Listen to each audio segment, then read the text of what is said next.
इतनी देर से साइकिल चला रहा हूँ, अब तो मेरे पैरों ने जवाब दे दिया है। एक काम करता हूँ, थोड़ी देर उस बड़े पेड़ के नीचे बैठकर आराम कर लेता हूँ। फिर दीपक एक बड़े से पेड़ के नीचे बैठकर आराम करने लगता है। देखते ही देखते उसकी आंख लग जाती है। तभी अचानक जोरदार आवाज से उसकी आंखें खुल जाती है और वो देखता है कि एक भयानक सी दिखने वाली चुड़ैल उसकी साइकिल लेकर भाग रही है। अरे मर गया! अरे ये चुड़ैल तो मेरी साइकिल लेकर भाग रही है। अरे कोई तो मेरी साइकिल बचाओ! फिर एक दिन दो औरतें उस जंगल से गुजर रही होती है। आज तो हमें बाजार से लौटने में बहुत देर हो गई। हाँ, तुमने सही कहा। आज भी अगर मैं देरी से घर पहुंची तो मेरा पति तो बहुत नाराज हो जाएगा। तभी उन दोनों औरतों के पीछे से चुड़ैल उड़ती हुई आती है और दोनों की चोटी एक साथ काट लेती है। ओह, मेरी चोटी! अरे मर गई रे! अरे तेरा नाश पिटे! हमारी चोटी काट कर ले गई। अब तो हम किसी को मुंह दिखाने लायक नहीं रहे। तेरा सत्यानाश हो!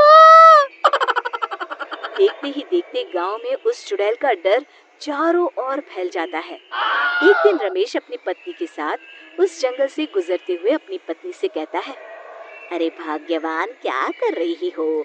जरा जल्दी जल्दी पैर चलाओ, रात होने से पहले हमें गांव पहुंचना है। और कितनी तेज चलूं जी? आप तो हर वक्त बस मुझे डांटते ही रहते हैं। तभी वो चुड़ैल उड़ती हुई आती है और रमेश के बाल पकड़कर हवा में उसे उड़ा कर ले जाती है। अरे मर गया रे! अरे चुड़ैल तो मुझे कहाँ लिए जा रही है? अरे कोई तो बचाओ रे! हाय, मेरे पति को चुड़ैल उठा कर ले जा रही है। कोई मेरे पति को बचाओ! चुड़ैल की रोज रोज की इन हरकतों से तंग आकर एक दिन सभी गांव वाले इस समस्या से छुटकारा पाने के लिए मुखिया जी के घर पहुंचते हैं। अरे मुखिया जी, बाहर आइए! तभी मुखिया घर से बाहर आते हैं। अरे क्या बात है भाइयों, आप सभी गांव वाले यहाँ एक साथ क्यों आए हैं? तभी विमला कहती है, अरे क्या बताऊं मुखिया जी, उस जंगल वाली चुड़ैल ने तो मेरी चोटी काट ली। अरे क्या बताऊं मुखिया जी, वो चुड़ैल तो मेरी नई साइकिल लेकर 9-2-11 हो गई। तभी रमेश की पत्नी कहती है, अरे ये तो कुछ भी नहीं है, वो चुड़ैल तो मेरे पति को ही उड़ा कर ले गई। तभी मुखिया कहते हैं, अब आप लोगों से क्या छुपाऊं, वो नाश पीटी चुड़ैल मेरे सर की पगड़ी उड़ा कर ले गई है। मैं भी जंगल से जा रहा था, तभी चुड़ैल उड़ती हुई आई। अब ये पगड़ी मैं पहनूंगी। अरे अरे मेरे पगड़ी! फिर मुखिया जी उदास होकर कहते हैं, मेरी तो कुछ समझ में नहीं आ रहा कि उस चुड़ैल से कैसे छुटकारा पाया जाए। तभी गांव वालों की भीड़ में खड़ा बब्बन मुखिया जी के सामने आकर कहता है, मुखिया जी आप चिंता न करिए, मैं उस चुड़ैल को ऐसा सबक सिखाऊंगा कि वो जिंदगी भर याद रखेंगी। तभी गिरधारी कहता है, बड़ा आया चुड़ैल को सबक सिखाने। बेटा, अभी तुम्हारा बाला उस चुड़ैल से पड़ा नहीं है। अरे बड़ी बड़ी बातें करना तो आसान है, कुछ करके दिखाओ तो माने। तो ठीक है, कल मैं अकेला जंगल में जाऊंगा और उस चुड़ैल का किस्सा हमेशा के लिए खत्म कर दूंगा। फिर अगले दिन बब्बन उस जंगल में पहुंच जाता है और चुड़ैल को आवाज देने लगता है, अरे चुड़ैल दीदी, कहाँ हो तुम? मैं तुम्हारे लिए खुशखबरी लाया हूँ। तभी चुड़ैल बब्बन के सामने आ जाती है। आज पहली बार कोई इंसान मुझे ढूंढता हुआ इस जंगल में आया है। अरे तू कहाँ से आया है और मेरे लिए क्या खुशखबरी लाया है? मेरा नाम बब्बन है और मैं चुड़ैलों के राजमहल से आया हूँ।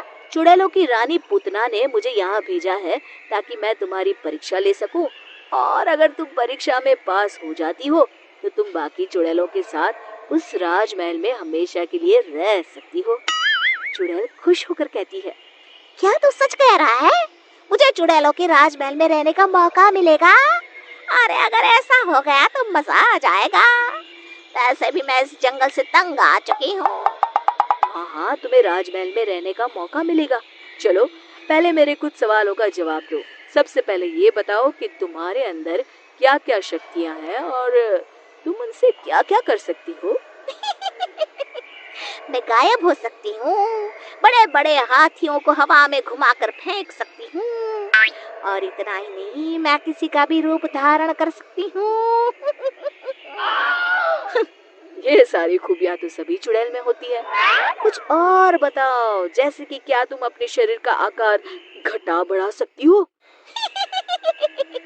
इसमें कौन सी बड़ी बात है? अगर मैं चाहूँ तो अपने शरीर को एक छोटी सी चींटी के जितना छोटा बना सकती हूँ, और अगर मैं चाह लूँ तो इस बड़े से पेड़ से भी बड़ी बन सकती हूँ। मुझे तुम्हारी बातों पर विश्वास नहीं है। आंखों से देख लूंगा तभी मानूंगा।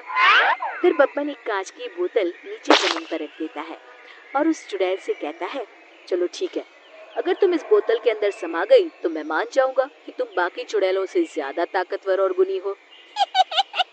इसमें कौन सी बड़ी बात है? अभी मैं तुम्हें अपना कमाल दिखाती हूँ।